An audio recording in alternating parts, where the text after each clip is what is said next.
There's sweatshops going on trying to make those articles of clothing. Nothing to see here. I mean, yeah, okay, those are slavers, but not the same kind of slaves, right? That's what I understand. Well, anyway, at the beginning of the year of the WNBA season, there was a big Caitlin Clark, Asia Wilson kerfuffle on X when Caitlin Clark got a signature shoe from Nike.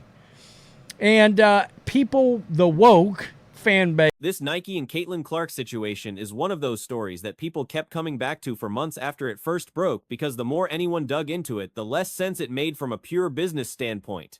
An investigative piece by Ethan Strauss laid out what was really going on behind the scenes, and once it started circulating, the reaction was pretty much unanimous that Nike was making one of the dumbest corporate decisions anyone had seen in a long time. Here is the basic picture. Nike signed Clark to an 8-year deal worth around $28 million back when she was still tearing up college basketball at Iowa.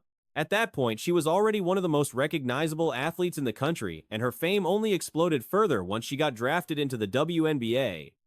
Fan base of the WNBA went nuts, and they got pissed off, and then all of a sudden Nike randomly announced, well, Asia Wilson's got a signature shoe coming, and we've been working on it for a year. 3 weeks after the backlash hit, they came out and tried to convince us that they had an Asia Wilson shoe that was coming down the pipeline anyway.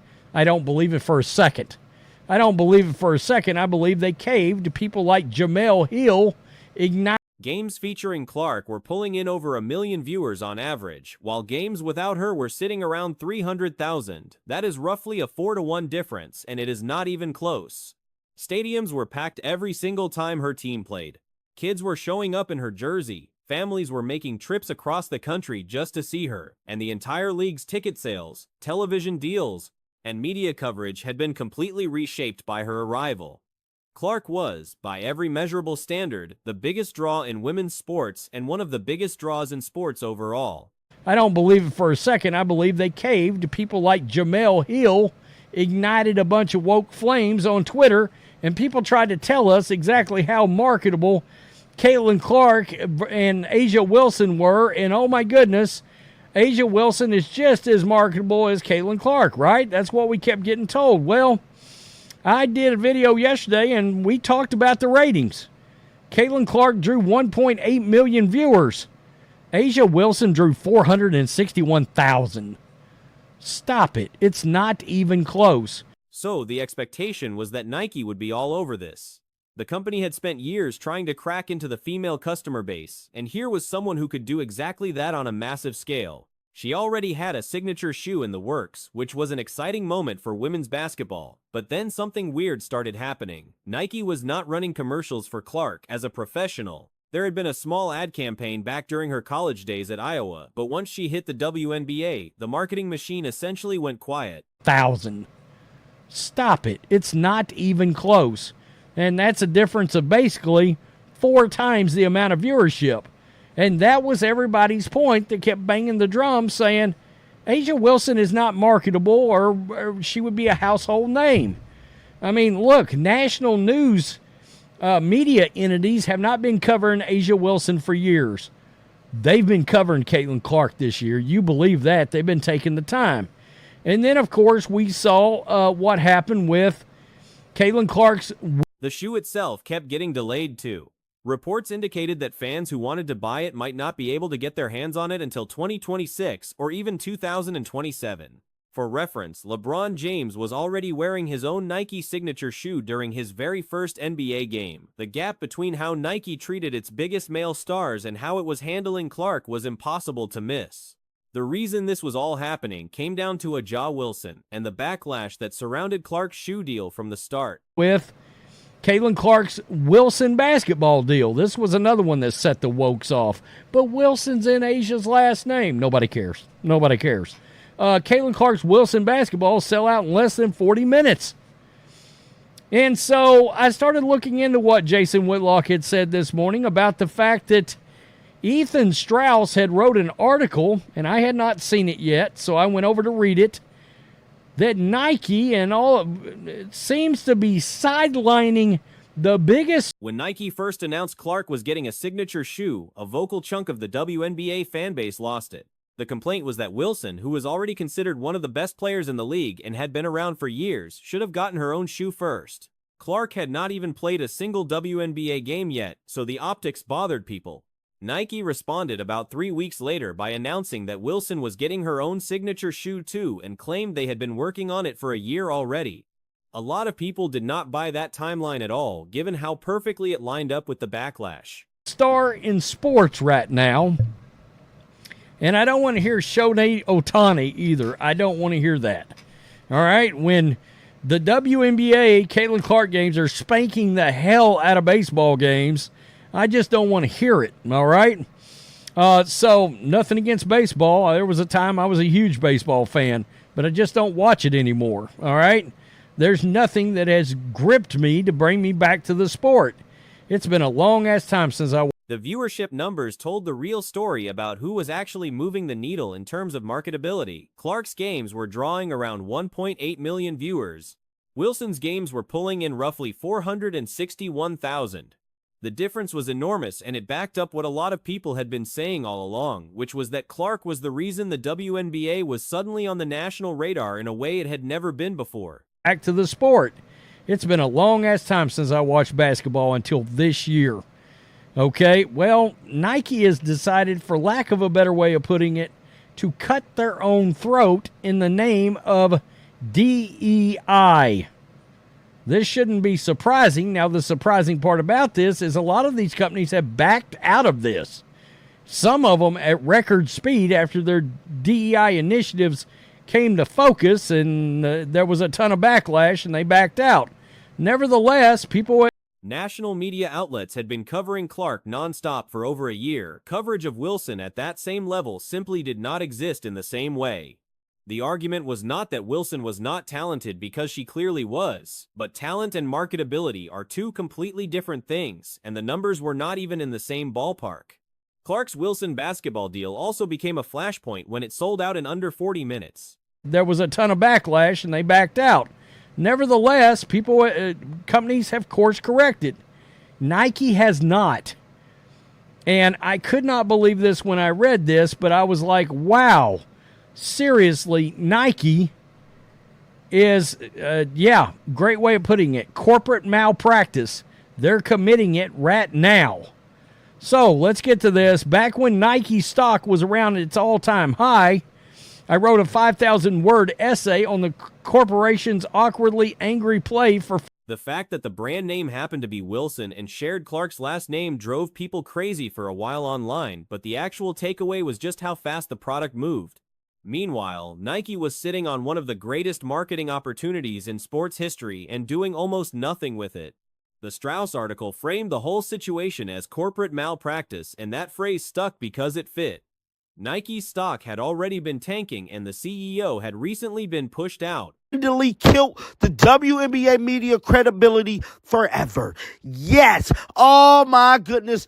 These women was lying. Oh God almighty. They made such a big deal over Caitlin Clark getting a shoe deal over Asia. Oh, I remember it like it was yesterday. How could they give Caitlin a shoe before they give Asia one? Oh, how could they do this? How could they treat Asia like this? Two-time MVP at the time. The company was struggling on multiple fronts, but the cultural component of it, the decision to essentially put a leash on its own biggest star to avoid controversy, was what really stood out. The article argued that Nike had shifted from a company that used to create noise and build massive brands around charismatic athletes to one that was more focused on making sure nobody said anything bad about them. Clark was a once-in-a-generation opportunity to do what Nike used to do best, and they were letting it rot on the vine. The connection to broader DEI trends in corporate America was hard to ignore. Time just before she even won the damn third one. They is wrong for doing this. You want to know what? The racist. Nike is racist. Look, we all remember that campaign. Guys, drop down in the comment section right now. Let me know if y'all remember that. Because I remember it like it was yesterday, bro. Caitlin Clark and them was on her way to be in the lead. Came out. Caitlin Clark got to 28 million. We all remember this, right? Caitlin got that damn 28 million. And everybody was up in arms about Asia Wilson not getting a shoe deal. Well, A number of other companies had already started walking back their diversity and inclusion initiatives after the public backlash grew loud enough. Nike had not.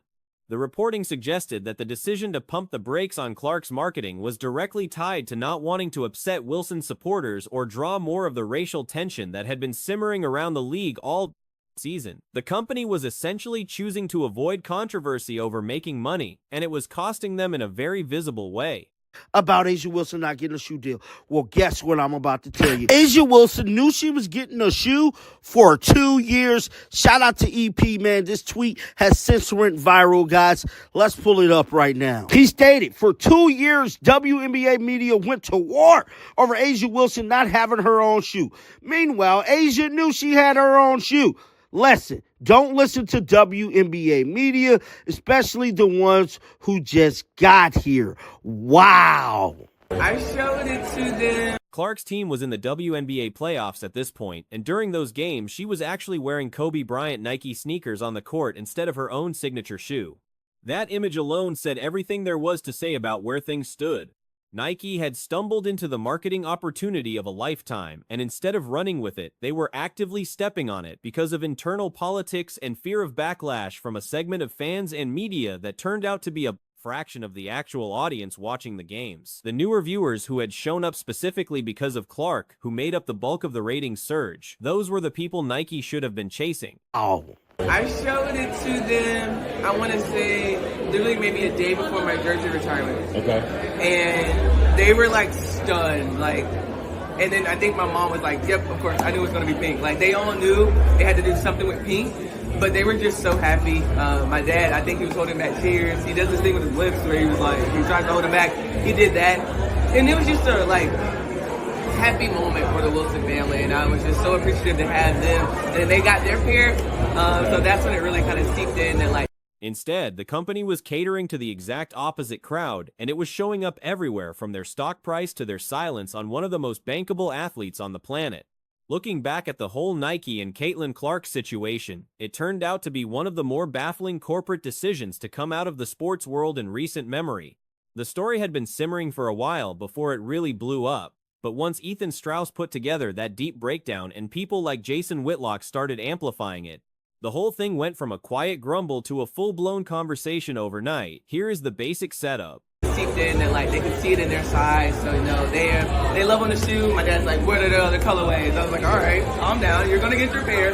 They have a black label pair now, so it's definitely big. Because once you let the family know, they're gonna want to know everything. You can't get them everything, so this was a secret I had to keep from them, but I'm glad they love it. And then what was it just like with the emotion with Cheryl welcoming you to the family? Man, it's that moment there, it's indescribable. It's surreal. Like, someone like Cheryl, she's done so much for our league, for me.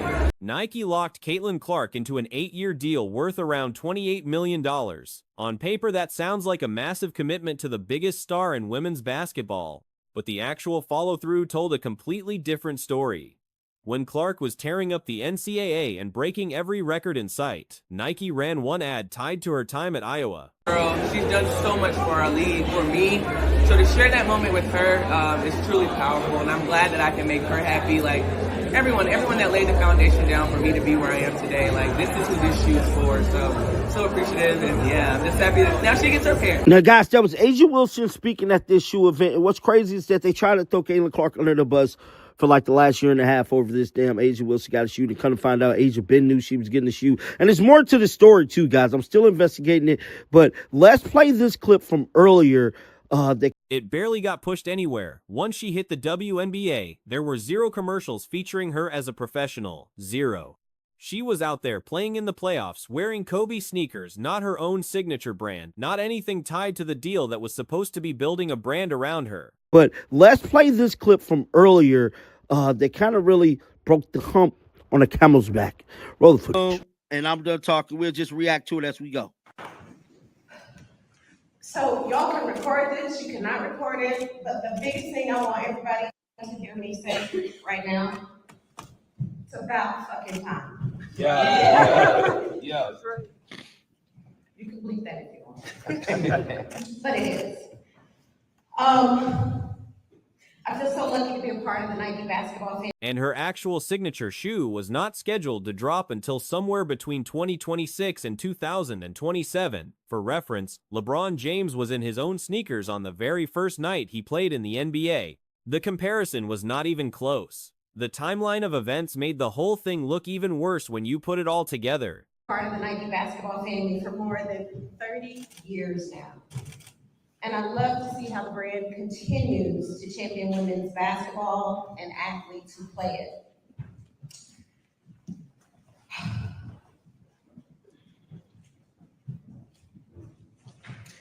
I didn't text Asia. I didn't call Asia. I'm talking like you're not here right now.